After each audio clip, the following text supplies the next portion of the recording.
Looks like it's doing its thing. Give it a second. I never know when it starts, but we'll give it a little bit like we always do. All right, there we go. It looks like we're up and running. Hey guys, Billy here again. Sorry about the short notice on doing the online only tonight, but given the few things we had going on, we're moving the classroom around at the church and dealing with some cabling and just, whatever's going on right now, I felt it was the best move to just go ahead and do it online only like we had done in the past.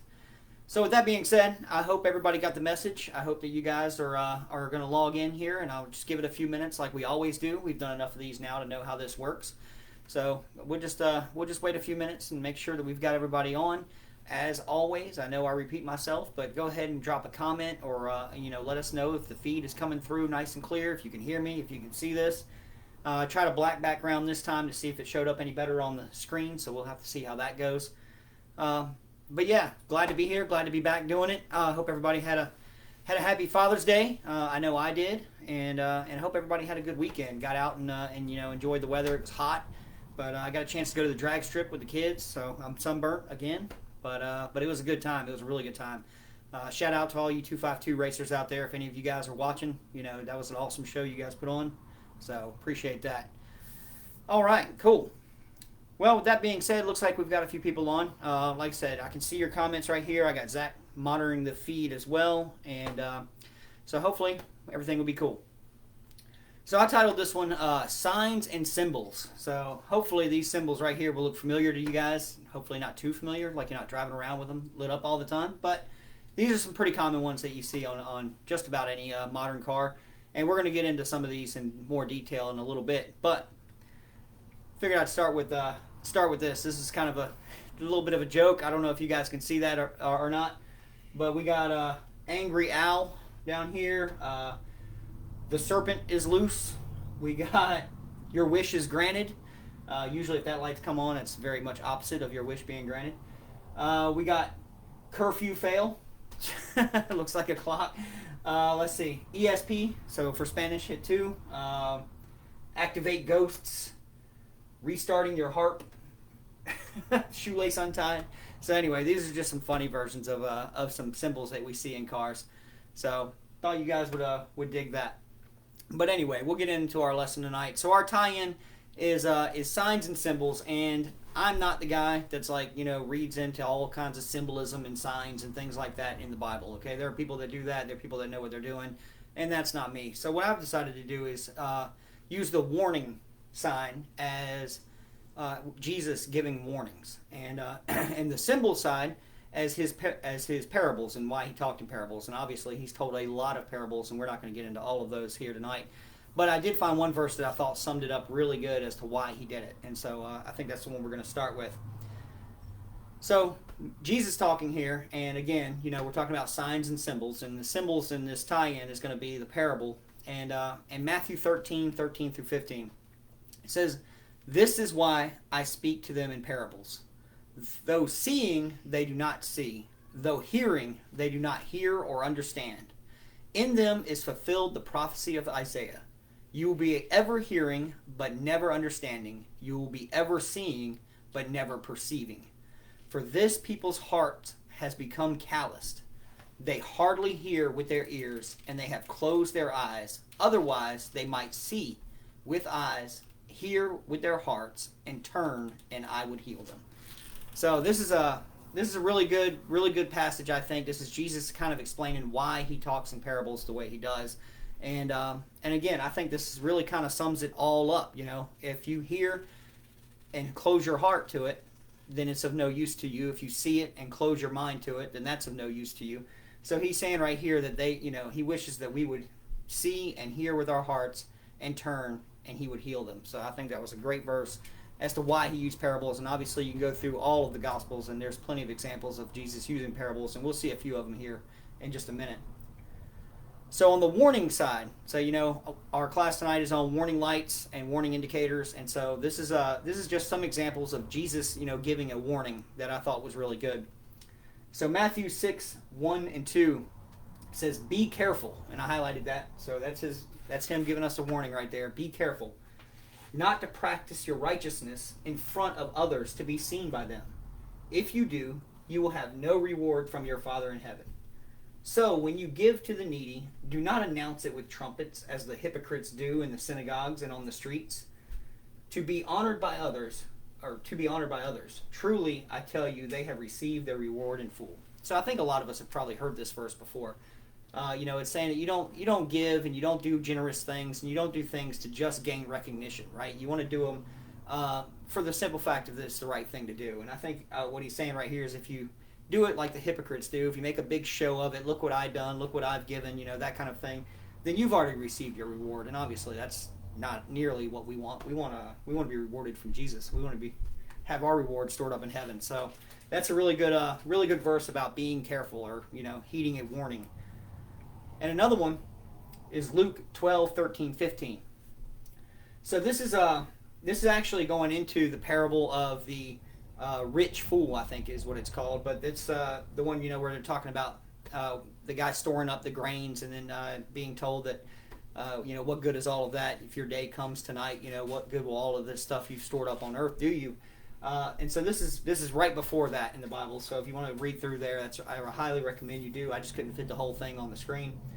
But Luke 12:13-15 says, someone in the crowd said to him, "Teacher, tell my brother to divide the inheritance with me."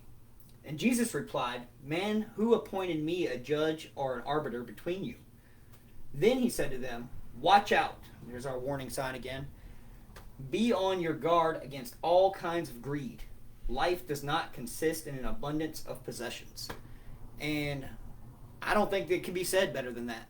I think that pretty much that doesn't need any explanation. There's no no symbolism, nothing going on there. That's pretty well straight from Jesus' mouth, and it's pretty much straight to the point. Be on your guard against all kinds of greed. Life does not consist in an abundance of possessions. So it can't be said better than that. So I'm not even going to try. But if you do get a chance to read this, read the parable directly after this, and it follows along the same lines. So, and then again, we've got another warning. Matthew 7:15-17. Again, we see, watch out. So watch out for false prophets. They come to you in sheep's clothing, but inwardly they are ferocious wolves. By their fruit you will recognize them. Do people pick grapes from thorn bushes, or figs from thistles? Likewise, every good tree bears good fruit, but a bad tree bears bad fruit. And so this is kind of a parable. He's kind of using the example of the tree here as us, or as people. And what I really like is it says, watch out for false prophets. You recognize them by their fruits. In other words, you'll be able to tell and discern if this person is legit, if this is real. We kind of talked about this in our class, our small group class we have on Wednesday nights. And we talked about, how do you discern if a word that that someone gives you is really from God? Is that a word that's really speaking to you? And the best thing we could find is chapter and verse. If you can back it up with chapter and verse from the Scripture, then it's probably a word. If you can't, you might want to watch out, just as Jesus is saying here. So yeah, I thought that was a really good example of just a few warnings. Now, granted, there's a ton of them in the Bible, and there's a ton of signs and symbols and things like that, but we're not going to get into that tonight. That's for way above my head. But I thought these were some really good examples of things that we could watch out for on a daily basis. Greed, false prophets. Obviously, in the beginning, we're talking about using parables. So, if you see them in the Bible or whatever, you can actually understand them. And it says right there that you'll be able to see and understand if you go through him. So I would just encourage everybody to do that. So let's see who we got on here. We got David Clayton. I see you're on, buddy. Oh, yeah, Thursday night at 5 as far as the drag strip goes. Highly recommend you guys get out there if you're in the area. Kinston Drag Strip. It's an awesome place. So we'll start into our lesson, and I wanted to include this right at the beginning because everything we talked about up until now, we talked about warnings and symbolism and that kind of thing. And all of that, I feel like, and again, this is just talking to me here, this right here kind of sums all of that up. So if you just take this to heart, then you really can't go wrong. So this is Proverbs 3:5-6. Trust in the Lord with all your heart and lean not on your own understanding. In all your ways acknowledge him, and he shall direct your paths. So I really think that kind of sums it up. If you don't understand, if you read something you're not sure about, or you don't know how to act in a certain situation, or whatever the case may be, I think this right here would kind of sum all of that up. Don't lean on your own understanding. Let him direct your path. So I just wanted to include that. That's included in handout materials too, because I thought it fit really well. But with that said, we'll get into our lesson for tonight. So does this look familiar to anybody? Hopefully not all at once, but so modern cars, this is a really good example of various symbols, and there's over 300 of them. We can't go over every one for every make and every model and that kind of thing here in the little bit of time that we have. But I thought this was a really good example of, so a good overview. This is some of the more common ones. This is what you might expect to see on a day-to-day basis. And, some of these go all the way back to, 1995, 1996, somewhere around there. And some of these are quite new. So let's see. I don't know how well you can see this on the screen. They're numbered. So let's play a little game. And I'll point to a number, and you guys tell me what you think that means. So how about, let's see if you can see 38. I don't know if you can see that on there or not. How about, I don't know, let's pick 22. 22 make any sense to anybody? Does that look like something you've seen before? I don't know how, I don't know if you guys can see it or not, so I'll give you this one. So that's airbag, that's supplemental inflatable restraint, or SIR, airbag system. So you can see it's a picture of a guy hitting a big balloon. We got 48. 48 looks like a buoy sinking in the river. Zach, any idea? 48? Yeah. So yeah, 48 is an over temp situation, or a temperature warning. Lonnie said blow up a balloon. Yeah, I don't know. I mean, it is an airbag, so that might help, if that's your only option. Let's see here. Oh, this should be a good one right here. How about 32? I don't know if you guys can see that or not, but anybody drive a diesel out there? Yeah, any, Volkswagen diesel, TDI, or even a big, F350 or something like that. You might have seen number 32 at some point. 32 is water and fuel, so diesels are really bad for that. They usually have a water and fuel sensor that will turn that light on. And we'll pick an easy one here for the last one, just round out this game. How about this one? The most ignored symbol in all of automotive history. I think anybody probably knows what that one is, right? I see we got some comments. Sinking sailboat. Water. That one? No, that one's not water. Oh yeah, you're talking about the last one. Yeah, last one was water. There's a little delay. I see. Yeah, he's telling me there's a little delay from the time I see him and the time you guys answer him. So I'll try and give it just a second. That's low tire pressure, and that has to be the most ignored light in the world. I work on a lot of cars, and almost all of them, if they're more than 5 years old, have that light on, and almost nobody wants to spend the $400 to turn it off. So there we go. But let's get into a little bit about these symbols. So we've established that cars use a ton of them. Like I said, I think there's over 300, 308, something like that are standardized or categorized. But most all of the time, in fact, all the time that I know of, they will be categorized in one of three colors. And I hope you guys can see that. I know it's kind of tough on my end here, but I'll read it either way. So warning indicators are generally broken down into color-coded categories. Red, this is the most severe category and generally indicates a fault that requires immediate attention.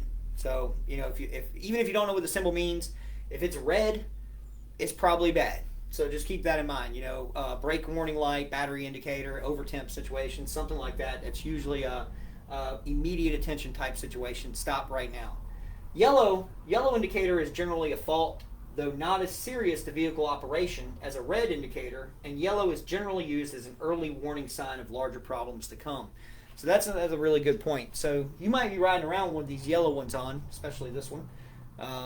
Especially if you're me or my wife. That seems to be a pretty common one that's on all the time. But the yellow ones are, it's an indicator that there is a fault detected, but it's not critical to the operation of the vehicle. Yeah, Sam with the $ sign. I know that's right. And so with the yellow, like I said, that's saying that there is something wrong, but it's not going to affect, it's not going to stop the car from operating, and so, you can continue on. Most of the time, not every time, but yellow indicators will be accompanied with the red one. So you might get battery light and a traction light, or a check engine light and a low oil pressure light, or some combination of these, because generally there are other systems that are affected by more severely damaged systems or more severely faulted systems. So the green or blue, these are used to indicate a function or a component is operational and currently being used or ready to be used. So in this case, they got the foot, looks like, you put your foot on the brake to shift out of park.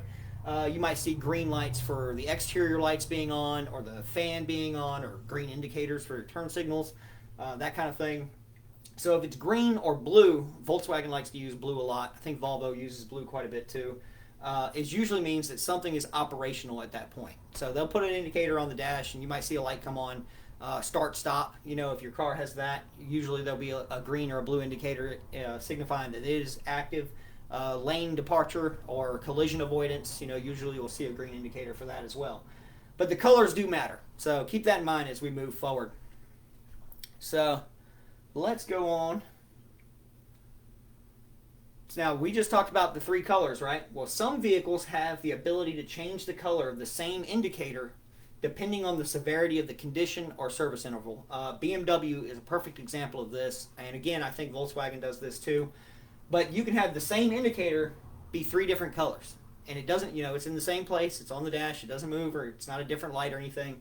But they can actually light the light in three different colors, and that's, in this case, amber is normal condition, yellow would be service due, and red would be service overdue. So you might see, that jack symbol saying check vehicle in orange, and then you might see it go to yellow, and then you might see it go to red, and that's usually a service interval thing. So just keep that in mind, that some of them do have the ability to change the color of the indicator. He said, why is four-wheel drive yellow? Because when you drive a Chevy truck and the encoder motor goes bad and four-wheel drive doesn't work anymore, it lights up yellow. I hope that answers your question.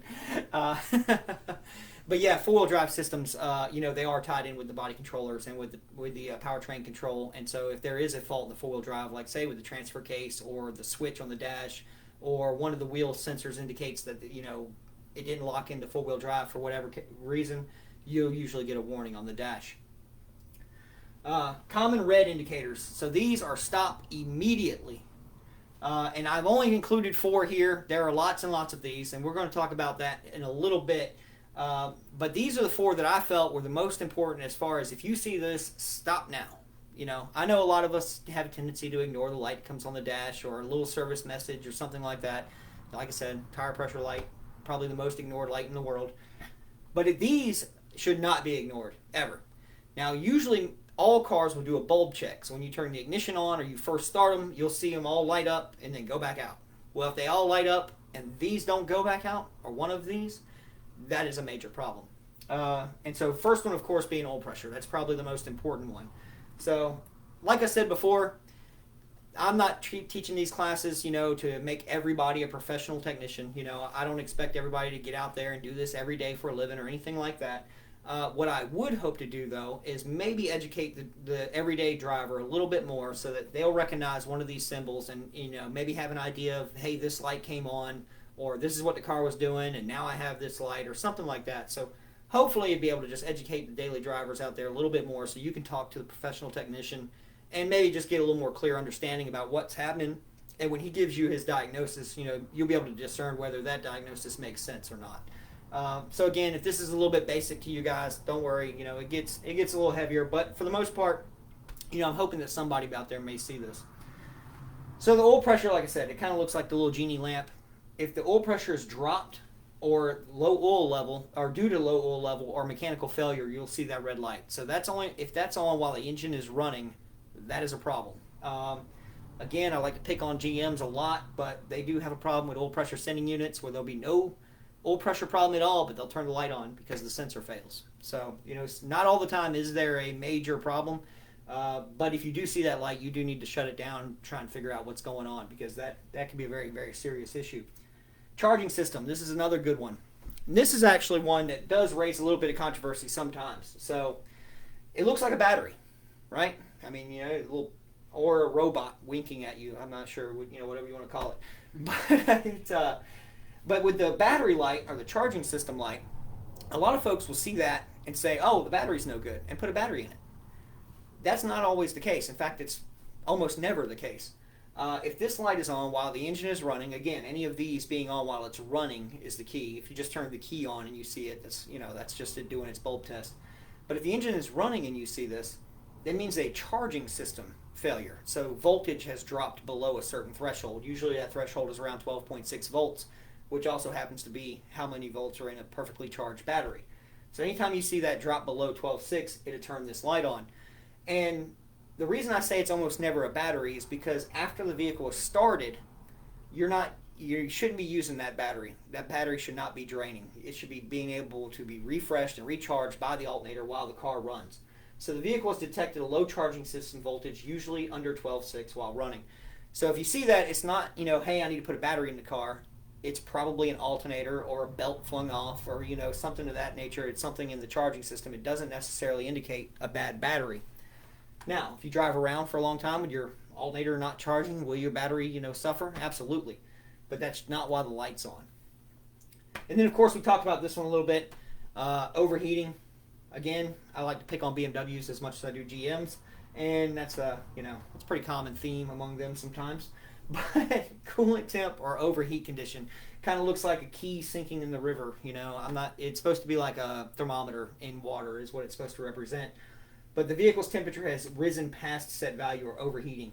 Again, this is another one of those that if it comes on while the car is running and you're driving down the road, you need to stop right now because any of these could, cause major damage. But this one and the oil pressure one especially, you could take a very small problem like, a hose busted off or a small leak and turn it into, replacing an engine or even more. So definitely want to stop if you see the overheat light to come on, even if, like I say, maybe there's a sensor failure, maybe there's some reason, and the car seems to be driving fine.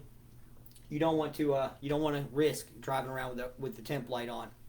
And then the brakes, of course. Going is fine, but stopping is better. So if you see this one, that usually means there's a brake failure. It's either a low fluid level or a hydraulic pressure drop. Usually those go hand in hand. If the fluid level drops, you'll see a pressure drop. But if you have a brake failure of some kind, you'll usually see that on. And low brake fluid level and or loss of hydraulic system pressure is the case. Again, you don't want to drive around with that on. Even if it feels okay, it could be a sensor failure, which is rare, but it does happen, and maybe there's nothing wrong with the car. But you don't want to risk it because that means that there is a loss of pressure in the hydraulic system. So next time you get on the brakes, they may not be there. And if you've got all four of those on at one time, just, call Foss to haul it off because it's probably done. All right, so we're going to play a little game here like we did in the beginning. Looks like we got a few of you on here, so let's go ahead and try and do these 6. So these are yellow indicators. So this is telling you to be aware. This isn't saying that there's a major problem yet, but there is saying that there is a problem. And one thing to keep in mind is that yellow indicators will usually set codes. Red ones will also, of course, but yellow will also usually set codes. So if you have a code scanner or if you have some sort of scan tool, you can generally kind of get an idea. Like I said before, a lot of times you'll see these accompany another light. So like I say, if the check engine light comes on, you may see a traction light and, a ABS light or, TCS or ESP or something like that. You may see some other light accompany one fault. So the car can only have one fault, but it may light up 3 or 4 different lights. Again, GM's famous for that, TAC modules and things like that. They'll shut down the traction control for just about anything. So all right, so this is a freebie. We talked about this one already. What's that one? Come on, guys. I know somebody out there has got it. Zach, you let me know if you see it pop up before I do. How about this? How about you comment on the ones you know? How about that? And then we'll see which ones you don't know. I got one kind of ringer in there that I don't think you guys are going to get, but we're going to find out. So, in the meantime, let's see who we got. We got Lonnie. Hey, we got Charlene. Sam, David, good to see you guys. All right. Yep, tire pressure, we got that one. That's right, tire pressure. What we got here? Any ideas? This is the one I thought that may be a little bit tricky. Transmission temp. If you drive Ford, F-150, usually they have a transmission temp gauge right on the dash. But a lot of cars will have that light even if you don't have a gauge. That one should be pretty self-explanatory, right? Anti-lock brake system. Very good. Then we got traction control. I saw somebody post TCS. Yeah. Very good. Yeah. David Clayton says burnout, engage, or you ran over a couple of snakes or something like that. Then we got the one, the submarine. That should be a pretty common one too. In fact, it's probably the most common one. So that's the check engine light. And you notice I listed the check engine light in the yellow indicator or amber indicator. Most cars, that's the case. It's yellow or amber in color. I have seen some where they are red. But for most cars, they're either yellow or amber. And it usually isn't a critical failure, although it can be in some instances. But usually it's a code is stored. So usually the car has detected some sort of fault, some sort of failure, and it has stored a code and it's alerting the driver. Generally, it's an emissions related code. That's usually when the check engine light comes on, is if there's a condition present that the car would be able to produce more emissions, misfire, some sort of mass air sensor or something like that.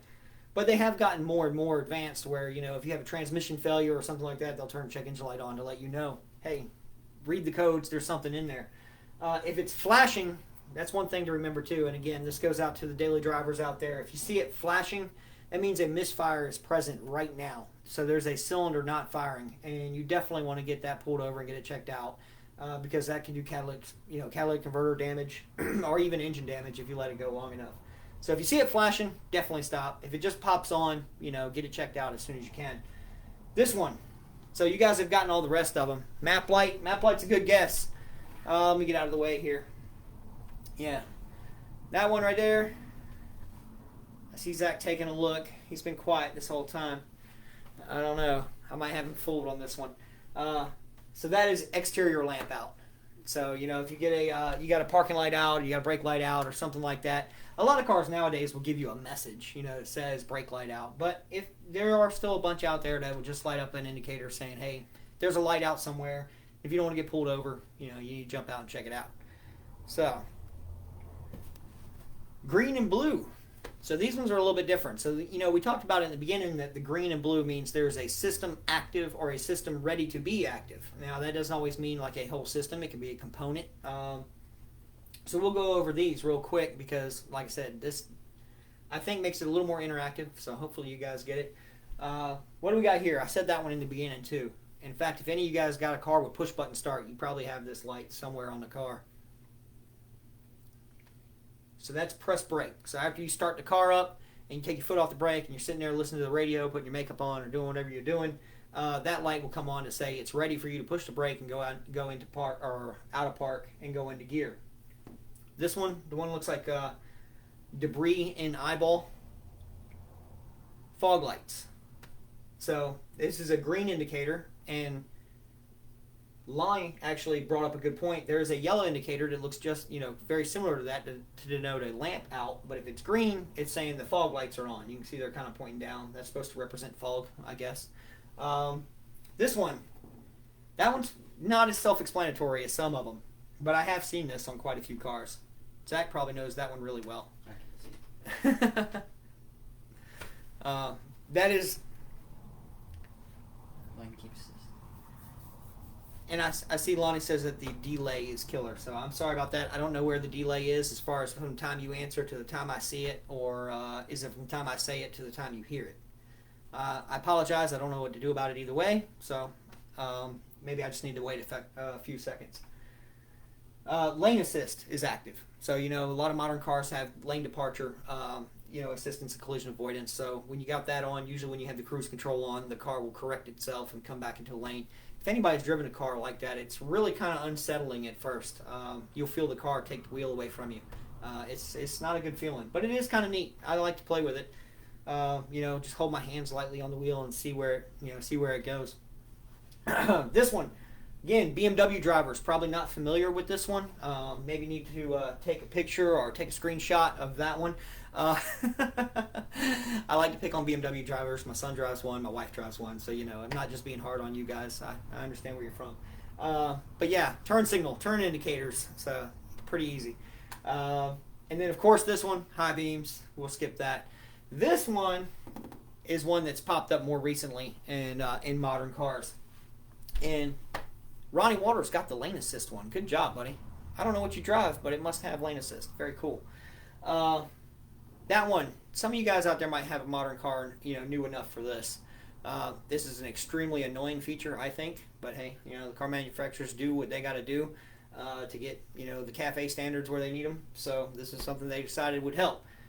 That is the auto start or auto die function, whatever you want to call it. When you come to a red light, you put your foot on the brake and the car shuts off. And then you take your foot off the brake and put it on the gas and it fires back up and takes off. Anybody ever drove one of those? Maybe a rental car, or you got a car new enough to do that. It's really aggravating. But, I guess maybe if it gets a little bit better gas mileage, then it's worth it. There are systems in place where you can defeat that. You can go around it. But that, to me, is it's kind of interesting. But you'll see that in green usually when the start-stop system is active. So when conditions are met, that it can actually, Lonnie got it with auto start. That when conditions are met, when the auto start function is actually working. I know in some cars, if you put it in sport mode, it won't do it. Some of them, if you only hold the brake a little bit, if you don't push the brake pedal all the way down, it won't do it. And if you push the brake all the way down, it will do it. So each manufacturer does it a little bit different, but you usually see some sort of indicator or a light or something like that saying that it's active. So, we talked a lot about symbols. We kind of breezed through a bunch of them. Like I said, there's over 300 of them, so everybody's car is a little bit different, and every manufacturer uses a little bit different symbol. But there's always answers to be found, right? Where do we find those answers? So, you guys have probably been following me. You're way ahead of me on this. The owner's manual is your best friend. Guess what our owner's manual is? Right? Yeah, who didn't see that coming? But this is owner's manual can be found. All the answers that we talked about here as far as warning indicators and gauges and lights and things like that. And all of our answers can be found in here. When we got things that we feel like are, out of our control, beyond our understanding, maybe something that we just don't get, we need an answer to something. There's our owner's manual right there. So I know a lot of, owner's manuals probably never even get taken out of the glove box. They're stuffed, with McDonald's wrappers and straw papers and whatever else that you got crammed in there.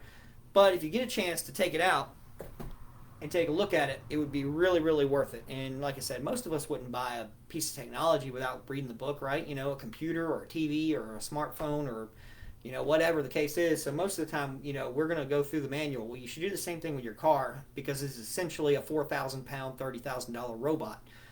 So it would be really helpful to kind of understand what it's trying to tell you. And as an illustration, this was in my 1972 Toyota Celica when I got it. You can see it's pretty thin, and it is, not really much to it. It's kind of more like a pamphlet than an owner's manual. And this giant thing is in my wife's 2011 335. And so there is a literal book that, is, thicker than my Bible, I think, just on the car. And then, the navigation system has its own book, and the radio has its own book, and the warranty information has its own book. And so you end up with this gigantic book of information here. But again, I would definitely recommend that all you guys take this out, go through it, because that's where you're going to find your answers on your particular vehicle. Now, like I said before, there are so many different symbols and so many different signs that everyone does it a little different, but they're all listed in those owner's manuals. And that's why I want to kind of key in on that right here. Owner's manual is key information. So the first thing you're going to get is car setup. Bluetooth, keyless entry, voice recognition, all of those kind of things that are in new cars. Number 2 is the maintenance schedule. You got when to change fluids, like engine oil, transmission fluids, when to replace wear items like spark plugs and that kind of thing. So you're going to get the maintenance schedule as well. Number 3 is fuel grade. Now that's important a lot more now than it probably was before, because not only are you going to get correct octane suggestions, but also ethanol content suggestions. Some cars run on E85.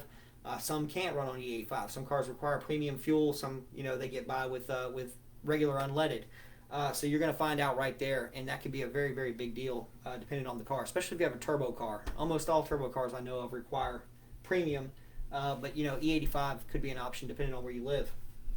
Dash warnings and messages. We just talked about all that. So the meaning of dashboard indicators and gauges. So not only do cars have over 300 symbols sometimes, but they also have actual messages, and they'll come through and say something like reduced power or engine failure or something like that. And so you'll get the definitions of all of that in the owner's manual. And tire information. This is another really overlooked one. Again, I said it 3 times. That tire light, don't ignore it.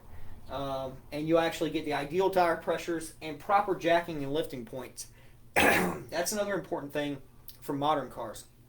The location of the spare tires or inflator, also, where the tools are and that kind of thing.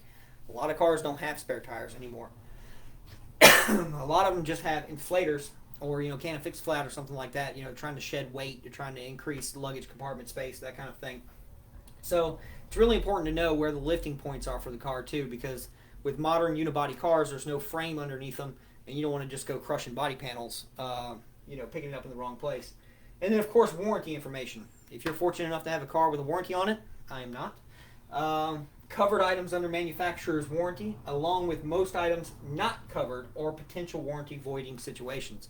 So, if you're worried that your radio install is going to void your warranty or something like that, that'd be a good place to look. There's usually always a warranty guide in those cars, in those owner's manuals. So that'd be a really good spot to check it out.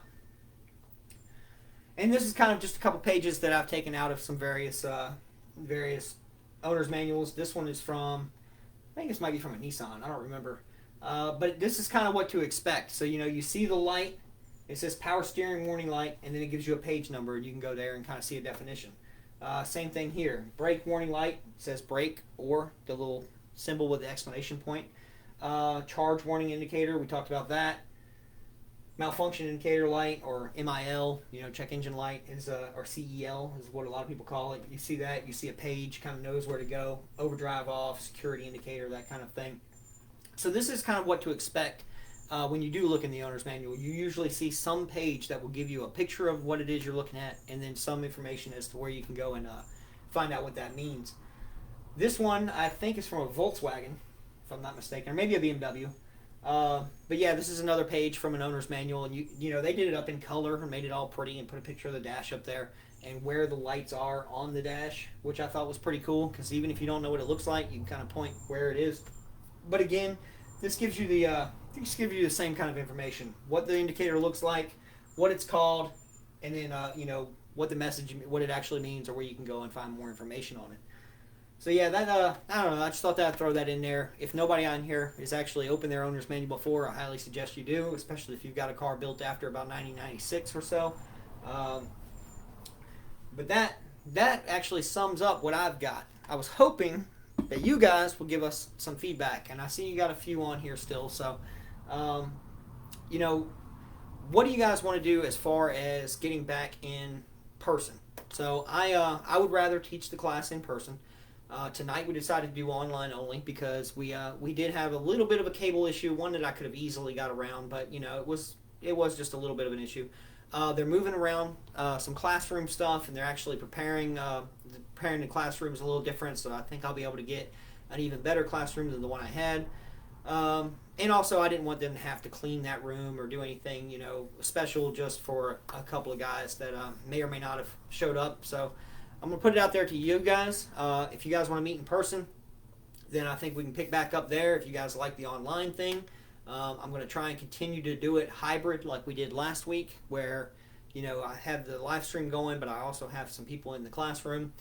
So I just wanted to put it out there to you guys and kind of maybe get a little bit of feedback about what you guys want. Also, I put it on Facebook recently about give me some ideas for some topics. I want to know what you want to know about. Again, I don't know who sees this. I don't know what level they're at. I don't know how technically advanced they might be. So give us a few ideas if you come up with something. I'd love to hear it. Oh, Lonnie, let's see. Wish I was around to be in person, first time watching, and I appreciate your knowledge. Well, thank you, man. That's very nice. Lonnie brings up a great point. So this is his first time watching, and he doesn't typically attend, or he doesn't attend church at Tanglewood. I don't know if he attends anywhere else, but he's not even in the state, and he gets to actually take part in this class. So I think that's really awesome. One thing I would definitely say is check out YouTube. There's all the links that we've done. I think this is our 8th or 9th class that I've done online like this. So if you like this, definitely I invite you to check that out, please. Let me know what you think. Give me some feedback. and then and then check it out there. But David says recliners and ice cream.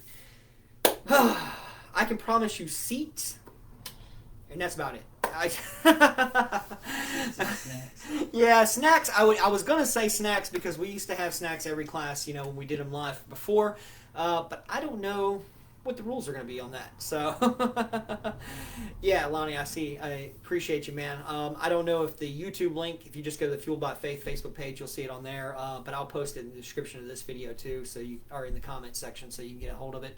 I also try to put up handout materials. I don't know if everybody saw the download for the handout materials for this class, but they're usually included as well. So check those out. If you think they're cool, I'll keep doing it. If you think they suck, then, we'll do something else. But yeah, I just kind of want to take a few minutes and actually just talk with you guys and see what you think.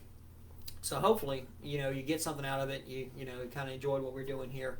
And this one ties into the one we did last time with the with the code reading and that kind of thing. So that's kind of why I wanted to go ahead and include this one now. But if that's it, guys, I would definitely encourage you to watch today's sermon from Tanglewood Church. Pastor Matt did an awesome job. Go to tanglewoodchurch.com or the Tanglewood Church Facebook page. You can check out the video of this morning's sermon. It was fantastic. Also, while you're there, you can browse around. There's some other small groups that are going on. I think Follow Class, this class I'm doing, they do it Wednesday at 7:45. That's a good one to get in on if you get a chance. And also, if you have any prayer requests or prayer needs, you can post them here. You can shoot me a private message. If you're not comfortable with that, you can go to tanglewoodchurch.com or their Facebook page, and they have they have prayer warriors. They have a prayer team that will actually, that's what they do. So I would definitely recommend you do that if that is a need that you have. David said, can you email me mine so I can print them? Absolutely. Did that work? I guess that worked for you last time. So hopefully, if that did work, then I'll do that again. That's no problem. All right, guys. Well, if you don't have anything else, I'll give it a few minutes. I know somebody said that there was a lag, so would love to hear from you.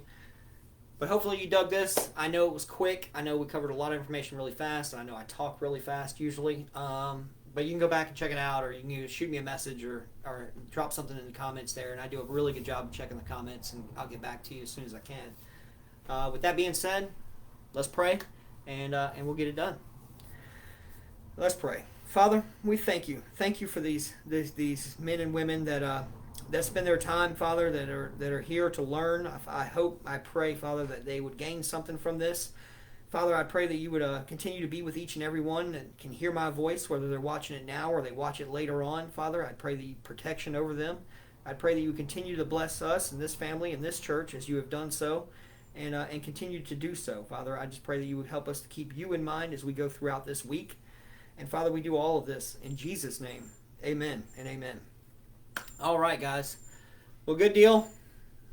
David, love you, brother. Lonnie, love you too, man. Waters, Mr. Waters, if you're still on here, appreciate you, man. Thank you for joining us. I saw a few other guys pop in and out. Sam Davis, I saw you pop in, man. You can't sneak up on me.